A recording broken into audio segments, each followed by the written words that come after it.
தமிழ்நாடு குடிசை பகுதி மாற்று வாரியத்தால் கட்டி முடிக்கப்பட்டுள்ள வீடுகளை உரியவர்களுக்கு ஒதுக்கிக் கொடுக்குமாறு வலியுறுத்தி குடிசைவாழ் மக்கள் திடீர் போராட்டத்தில் ஈடுபட்டதால் பரபரப்பு ஏற்பட்டது.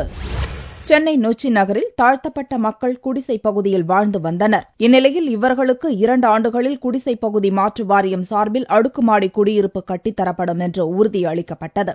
இதையடுத்து அப்பகுதி மக்கள் வீடுகளை காலி செய்து தற்காலிக குடியிருப்பில் சென்று வசித்தனர். இந்நிலையில் அரசு சார்பில் நொச்சி நகர் பகுதியில் 621 வீடுகள் கொண்டு அடுக்குமாடி குடியிருப்பு கட்டி முடிக்கப்பட்டுள்ளது. ஆனால் இந்த வீடுகளை உரியவர்களுக்கு ஒதுக்காமல் தமிழ்நாடு குடிசை பகுதி மாற்று வாரிய அதிகாரிகள் அலைக்கழிப்பதாக கூறி நொச்சி நகர் மக்கள் சென்னை மெரினா கடற்கரை சாலையில் அமைந்துள்ள தமிழ்நாடு குடிசை பகுதி மாற்று வாரிய அலுவலகத்தை முற்றுகையிட்டனர். பின்னர் திடீர் சாலை மறியலில் ஈடுபட்டனர். நொச்சி நகர் பகுதி மக்களுக்காக சுனாமி வீடுகள் கட்டப்பட்டு விட்டது. 621 வீடுகள் கட்டி முடிக்கப்பட்ட நிலையில் எங்களுக்கு ஒதுக்கப்பட்ட இடத்தை எங்களுக்கு உடனடியாக கொடுக்கணும்ன்றது நாங்கள் கேட்டுக்கிறோம். 628 வீடு கட்டியிருக்காங்க. எங்களுக்கு ஒதுக்கீடும் பண்ணிட்டாங்க. அலாட் எல்லாமே கொடுத்துட்டாங்க. கொடுத்துட்ட பிறகு இப்ப விசாரணைன்ற பேர்ல எல்லா வீட்டையும் 200 வீட்டை வந்து கேன்சல் பண்றாங்க. நொச்சி நகர் மக்கள் தமிழ்நாடு குடிசை பகுதி மாற்று வாரிய அலுவலக கதவை உடைத்து உள்ளே செல்ல முயற்சித்ததால் அப்பகுதியில் பரபரப்பு ஏற்பட்டது.